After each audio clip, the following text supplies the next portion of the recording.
स्वागत है। आज कंज्यूमर अड्डा में हम बात करें नीट रिजल्ट की, जिस पर बवाल मचा हुआ है पूरे देश में और अभी और मचेगा, क्योंकि जो आम लोग हैं ना, उनको बहुत ज़्यादा समझ नहीं है, जानकारी नहीं है, टेक्निकलिटीज़ उनको लगती है। जो लोग इसमें इन्वॉल्व है, स्टूडेंट है या फिर इंस्टीट्यूट्स हैं या जो जागरूक माँ बाप हैं, उनको शायद थोड़ी बहुत बात समझ में आ रही है। अपने कार्यक्रम में भी पिछले सेगमेंट में जो कुछ हमने डिस्कस किया, उसमें सारी प्रॉब्लम्स निकल कर नहीं आई है।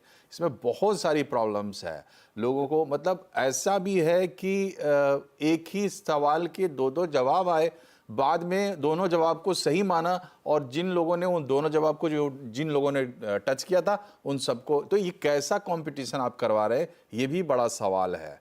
तो माहेश्वरी जी बताइए कि समाधान का रास्ता क्या निकलेगा? जो डॉक्टर आनंद ने कहा, आपने तो शुरू में ही बिल्कुल एक्सट्रीम व्यू दिया था कि इसको रद्द करना चाहिए, रद्द करके भी कैसे काम चलेगा? मतलब क्या रास्ता आप देख रहे हैं इस बैच के लिए? ये तो बहुत ही कॉम्प्लेक्स क्वेश्चन है, क्योंकि ये इतना उलझ चुका है कि इसको सुलझाना किसी के भी बस में नहीं। क्योंकि इसमें आपने किसी को मार्क्स दे दिए हैं, तो वो बच्चे जिनका पेपर लेट मिला वो आ जाएंगे कि हमें अब नंबर दीजिए। तो it has become so complex to solve now. तो इसका तो सॉल्यूशन मेरी नजर में तो एक ही है कि इसको दोबारा कराना चाहिए, कि और ट्रांसपेरेंट मैनर में कराना चाहिए। क्योंकि आप कोई भी सोल्यूशन, आप कोई भी इस स्टेज पर आकर कोई भी डिसीजन ले लें, it appears to be partiality to one part. जो बच्चों को नंबर दे दिए पेपर लेट होने के, वो बोलेंगे हमें नंबर दीजिए, हमें क्यों नहीं दिए गए। तो ये तो बहुत कॉम्प्लेक्स सा हो गया है। अब सबसे पहले तो एक, जैसे एक पैनलिस्ट मेंबर ने बोला कि कंप्रेहेंसिव रिपोर्ट रिलीज करना चाहिए बनाकर, कि भाई हमने एक्चुअल में करा क्या है, हमने किस बात के किस मार्क्स को दिए, कितने बच्चों को दिए, कैसे दिया। थोड़ा ट्रांसपेरेंट फेयर मैनर में उसको एक बार पब्लिश करें। फिर उसके बाद मेरे ख्याल से पब्लिक फीडबैक लेके उसमें क्या करना चाहिए, और अगर कोई सॉल्यूशन निकलता है तो ठीक है, नहीं तो इमीडिएटली इसको रद्द करके दोबारा अनाउंस कर देना चाहिए और ट्रांसपेरेंट मैनर में कराना चाहिए। एनटीए को कराना पड़ेगा, गलती उन्होंने करी है तो उनको दोबारा कराना पड़ेगा। They can't play with the lives of 25 lakh students all across India. वो नहीं कर सकते। अब वो उसकी पेनल्टी तो उन्हीं को लगेगी, अब वो उसकी पेनल्टी उनको लग नहीं रही है, और बच्चे सफर कर रहे हैं, पेरेंट्स सफर कर रहे हैं। जी, लाखों बच्चे तैयारी पेनल्टी करते भी हैं। लगनी चाहिए। दर्शकों की जानकारी के लिए मैं बता दूं, एनटीए जो है मिनिस्ट्री ऑफ हायर एजुकेशन के अंडर फंक्शन करता है और बहुत ही एक एम्बिशियस संस्था है। जो आप न्यू एजुकेशन पॉलिसी की बात कर लीजिए या तमाम जिस पहलू से भी आप बात कर लीजिए, बहुत बड़ा दारोमदार एनटीए पर है। तमाम एग्जाम्स एनटीए करता है।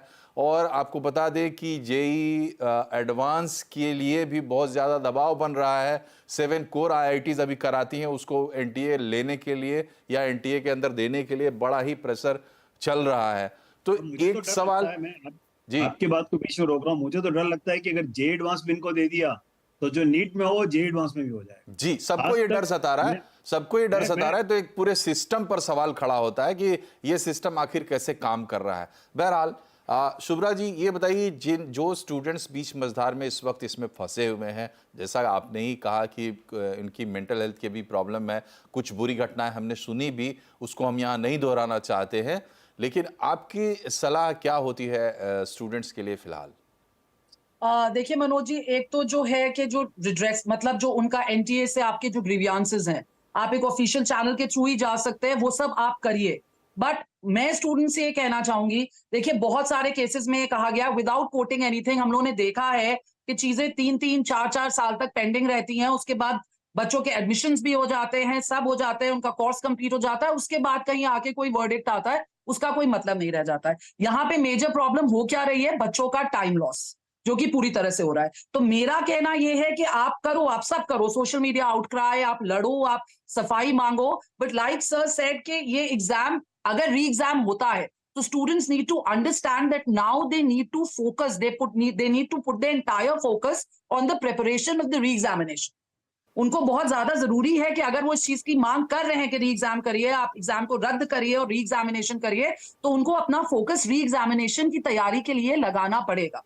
क्योंकि जैसा किसी ना किसी पार्ट के लिए तो ये अनफेयर होगा, and it's not going to be that easy Manoj ji, ये हम सब जानते हैं। चाहे उसे रद्द कराना, चाहे एनटीए का जस्टिफिकेशन आए, ये सब बहुत आसान नहीं होने वाला, और किस हद तक होगा हम में से किसी को ये भी नहीं मालूम।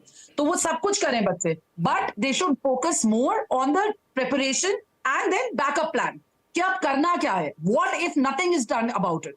मान लीजिए हाइपोथेटिकल सिचुएशन लेके चलते हैं कि इतने ह्यू एंड क्राई के बाद भी कुछ नहीं होता, फिर क्या? They will have to accept it.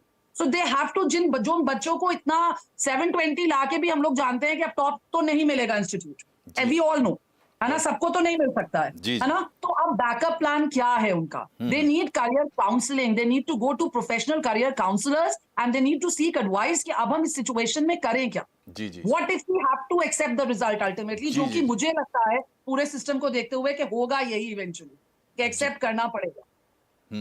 बड़ी ही शर्मनाक बात है कि हम अपने बच्चों को, एक तो उनके ऊपर इतना दबाव डाल रहे हैं हम, डॉक्टर बनना है, जिनको डॉक्टर बनना है, जो डॉक्टर बनने का ख्वाब देख रहे हैं, उनके ऊपर कितना दबाव होता है। अगर आप ये बात पास से महसूस कर लें तो आपको चैन नहीं आएगा। जिन माँ बाप को या अड़ोस पड़ोस में भी अगर कोई बच्चा नीट के लिए प्रिपेयर कर रहा होता है सीरियसली, तो उसके ऊपर कितना दबाव होता है ये अगर आपको पता लग जाए तो आपके जीवन में एक बहुत बड़ी बात वो बन जाएगी। आपकी नज़र रहेगी जब तक एग्ज़ाम ना हो जाए, रिजल्ट ना आ जाए और वो बच्चा जो है अपने ठिकाने ना लगे।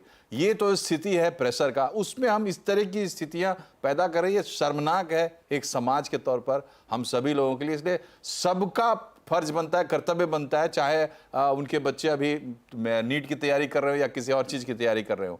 बहरहाल जाते जाते आनंद बनी, आपकी क्या सलाह है व्यवस्था को, सिस्टम को, सरकार को? नई नई सरकार हमारी बन रही है, उस तक ये बात पहुंचेगी, पहुंच चुकी होगी, तो इस पर कुछ एक्शन तो जरूर होगा। उनके लिए क्या संदेश है आपका?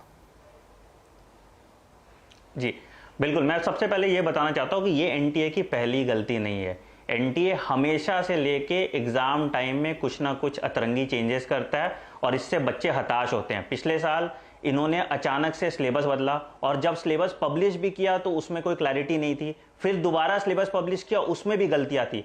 आप एक नेशनल लेवल की एजेंसी हो जो देश का भविष्य डिटरमाइन करेगा और आप इतनी सिली मिस्टेक्स करते हो 3 पेज के पीडीएफ में। एक सिलेबस बनाने में कितना ही समय लगता है, आप उसको भी ध्यान से नहीं कंडक्ट कराते हो तो आप एक एग्जाम क्या कंडक्ट करा पाओगे।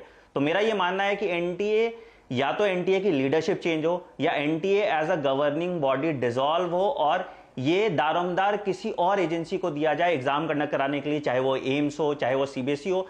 मैंने जब अपने टाइम में एग्जाम दिया था एआईपीएमटी का, सीबीएसई एग्जाम कंडक्ट कराती थी और उस टाइम के क्वालिटी के क्वेश्चंस जो तभी आते थे अब बिल्कुल नहीं आते। तभी भी पेपर एनसीईआरटी से आता था, अभी भी एनसीईआरटी से आता है। ठीक है, अब सिर्फ समय की कमी है इसलिए आपको रोक रहा हूं डॉक्टर मनी, लेकिन बात घुमा फिरा कर वही है कि ये क्या हो रहा है। चेंजेस होते हैं इंप्रूवमेंट के लिए, बर्बादी के लिए चेंजेस नहीं होते हैं।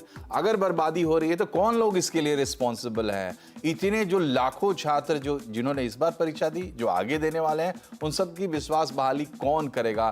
किसकी ये जिम्मेदारी बनती है? इस तमाम सवाल मैं छोड़े जा रहा हूं अपने तमाम दर्शकों के लिए और मेरी अपील है कि आप इस मुद्दे को आगे बढ़ाएं, इस पर लगातार आवाज उठाएं और इसको कंक्लूजन तक जरूर पहुंचाएं। इस कार्यक्रम में फिलहाल इतना ही। आप तीनों मेहमानों को बहुत बहुत शुक्रिया हमसे जुड़ने के लिए।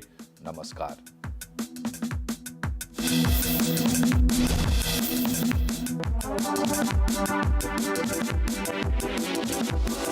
Mongia Steel presents Majboot